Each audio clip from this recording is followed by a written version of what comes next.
यह एलओसी से 30 किलोमीटर दूर था। लश्कर तोयबा का बेस था जो रजौरी पुंछ में सक्रिय था। 20 अप्रैल 2023 को पुंछ में और 9 जून 2024 को तीर्थ यात्रियों के बस हमले में यहीं से आतंकी को ट्रेन किया गया था।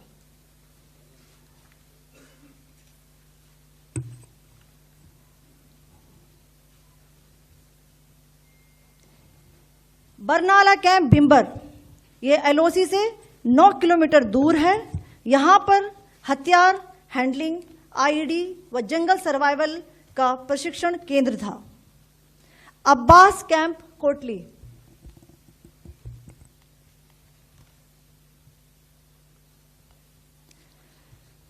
यह एलओसी से 13 किलोमीटर दूर है।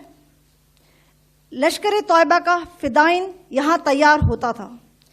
इसकी कैपेसिटी 15 टेररिस्ट को ट्रेन करने की थी।